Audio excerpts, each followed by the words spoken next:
What's up, guys? We're looking at the Rofis KR20, or the Rofis KR20. Real quick, we'll hit some specs and then we'll jump right in and look at the light.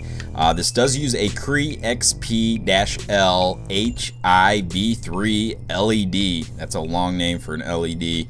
That's the type it uses. It has a max output of 1100 lumens and a max throw of 336 meters, which is pretty darn far. It's got a nice long directed beam on it. Max runtime up to 210 hours. This is waterproof up to 6 feet, and it's made of a nice aircraft grade aluminum. It has a nice black finish on it. So real quick, we'll see what comes in the box itself. We have the flashlight, we also have a holster, we have a lanyard, and we have the charging cord. This is rechargeable, and actually it's a really nice braided woven charging cord. Just plugs into USB and charges off the USB. And they also come with some extra O-rings, an extra cover for the port, and it comes with a battery too. It does have a rechargeable Rofis battery that's included.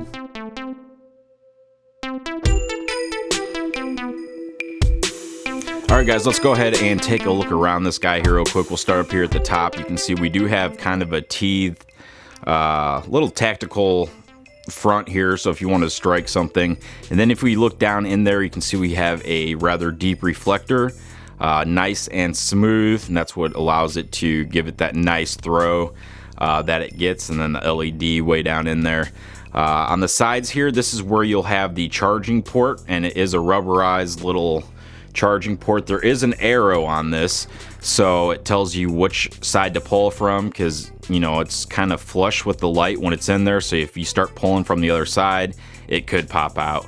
And they do include an extra one of these doors too, so if you want this to be, you know, totally waterproof up to the 6 feet, you want to make sure that that plug is in there. And it's a little USB plug. You just plug it right in there, and the cord that comes with it is actually pretty nice. Now, one thing about when you do plug this in is that it won't just start charging. You actually have to go to the tail clicky and click it on to start charging. And when it does charge, it will be red, and then when it's fully charged, it will turn green. Another cool thing is that when it is charging or plugged into the wall, even after it's fully charged and the power goes off, this light actually comes on. I did the O light the other day where it had like a feature where you could turn that on and off. Well, this one, if it's plugged in, the power is disconnected, the light will turn on, so that's pretty cool. Something else about the, we'll move over here to the side switch. The side switch won't do anything on its own, so if the light's off, it's not going to do anything. It's just a little clicky side switch, but that is what you use to get through the modes. So that doesn't work unless it's on. We go down here a little further. We have a removable side clip. It's a pretty decent, you know, strength side clip, and just clips right on there. You can remove it. Then we have the cigar grip, which I really like, especially with these tail clickies. It just kind of gives you something to rest your fingers on. And we have a spot for a lanyard there.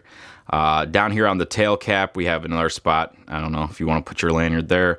Otherwise, there's kind of like a thumb part where you put your thumb in there, and then you can go ahead and click it on and off. Now, this does do momentary, so it's a half press down. We'll turn on the light momentary, and then if you press twice, you'll get that strobe. So momentary, oh, I did a full click there. So you can do momentary and then double click halfway down, we'll do the strobe. So to fully turn it on, you would just press, and this does have memory, so it's not in the brightest setting right there. One thing you'll see is that just lit up. After you change the modes, this is the mode button, so I'll push it to change the mode. After 2 seconds, it will light up a little indicator, and it's saying green, which means above 50%. If it was red, it'd be below 50%. Now, depending on which mode you're in, and the higher you get, then one of those might be red, saying, hey, in this mode I'm gonna be below 50%, but you can see I have it fully charged right here, so we can go through all the modes. Now, I just clicked this and it actually turned off. This is actually one of the modes too. This allows it to keep glowing green. It will light up green every 1 second or 2 seconds here. So if you put this down, you'll have a reference of where it's at. So that's all that's saying there. Now originally this won't go through all the modes. Well, it goes through all the modes, but it won't go into the moonlight. Say if you wanted to do the moonlight, this is ultra low right here. And then we have low, medium, high, turbo, and then we go off into that flashy green mode. So it's right there. So say you wanted to go into the lowest setting.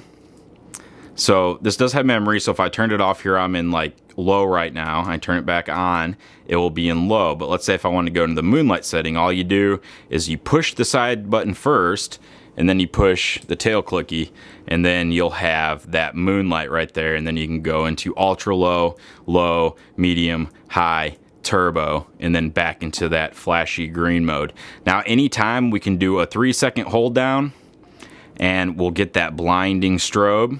Do another 3-second hold down and release, and you'll get into the, I believe that's SOS or the beacon, and another 3 seconds again, and we'll go into that SOS, I believe. So, and then you can, I believe, just click out of that and then go through the different modes. So that's basically how that functions, and it's not bad once you figure out how to do it though, and you just can kind of go through everything. And like I said, it does have the let's turn it off here, or turn it on here. I'll go through the modes here real quick. So there we have, is that the green flashy? That's the green flashy on the side. We can go into ultra low, and then that's low, medium, high, and that is the turbo, and then the flashy mode. So there it is, the Rofis KR20. I really do like this light. I like the design. I like the way it feels. It's an excellent size. The modes and stuff is really neat. The one thing I did notice though is when I'm changing through the modes is sometimes I have to hit it twice. Like it's getting stuck maybe, but I have to hit that twice if I was trying to change through my modes. But I really do like this light. I would recommend it. I'll put a link in the description. That's that. Thanks for watching.